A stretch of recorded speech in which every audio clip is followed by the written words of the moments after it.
It's kind of daddy's day out, and it's so much fun driving on a straight highway which is so wonderfully made. I'm just relishing this drive. It's just so fantastic.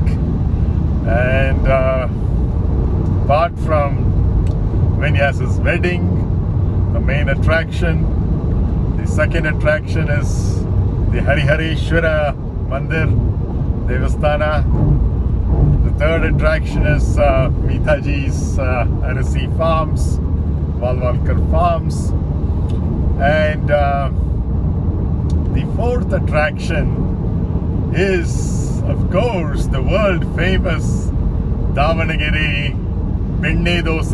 Yes, and that too in Sri Kottureshwara Benne Dose Hotel, right opposite Bapuji Dental and Medical College, made so famous by their students who have, after graduating, gone far and wide and spread the name of this wonderful joint, which was started by two brothers who are actually butter sellers.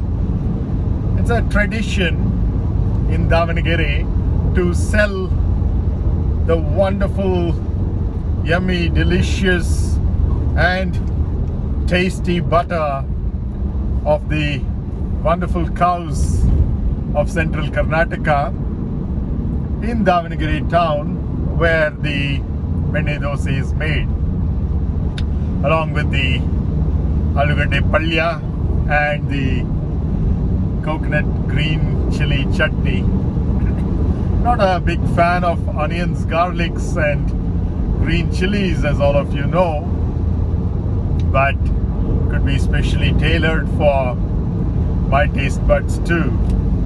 Without Irulli, Bellulli, Menshinkai, Hasi Menshinkai, and Sakkare. The negatives might seem a long list, but Mother Earth is so bountiful that we are not aware, even after getting rid of all of these in my diet, there's so much that actually can still be enjoyed. The variety of fruits and vegetables and grains that Mother Earth provides us is just amazing. So for this particular spiritual FAQ, I would like to answer a question which initially came from Jagima. She had asked for sādhaks who have just started out on their spiritual path, what diet would be recommended? Well, we can't become too fastidious about food when we are traveling, but at least whenever we have it under our control, it's best to listen to our body, to listen to our mind, to listen to our intellect, because it has its own ways of telling us what's best for us. And if something is not good, it reacts. It has its own ways of self-correction. And you have observed it many a times how this actually happens. It could be a dysentery, it could be a fever, cold, or even more serious things, lifestyle issues like diabetes and heart issues, cardiac trouble. Well, all of these are actually ways in which the body tries to talk to us, either in the short term or the long term. And if we don't listen to it, it keeps worsening. And what is good for the physical, the emotional and the intellectual is the same which is good for the energetic and the spiritual as well, just that a few more things drop off on the way. And this again is something that I learned in my journey with the Hindu Students' Council, wherein I was A part of this discussion at Georgia Tech, even before I became the Southeast US Regional Coordinator of HSC, I was the chapter coordinator of the Hindu Students Council at Georgia Tech. And we were going through some of the adhyayas and shlokas in which Sri Krishna talks about the three qualities of sattva, rajas and tamas: purity, passion and lethargy. And he associates various foods with it. And though he doesn't specify them, a lot of our great rishis, the seers, have come up with their own experimentation. What is conducive to spiritual growth? What can accelerate our spiritual growth? All other things remaining the same. So let me state a disclaimer right at the beginning. I know of a lot of non-vegetarians who are far more spiritual than quite a few vegetarians that I know. And at the same time, they could be far better human beings too. But that doesn't mean that it's because they are eating the non-vegetarian food that they are that way. In spite of eating non-vegetarian food, they are that way. Imagine if they want to give it up, how much better they could become. And those guys who are vegetarians and who are nasty with the fellow beings around them, imagine if they were to eat non-vegetarian food, how much more nasty they would be. So that's the point. Food alone is not the thing, because there are so many other inputs that we take through all of our sense organs and the mind and the intellect as well. So even those things which we see is a food. Those things which we hear is also food. So the sights and the sounds are foods. Things that we touch through Runanubandha, they become foods as well. And we have heard of food for thought, of course. And what we smell, that becomes food too. And of course what we taste.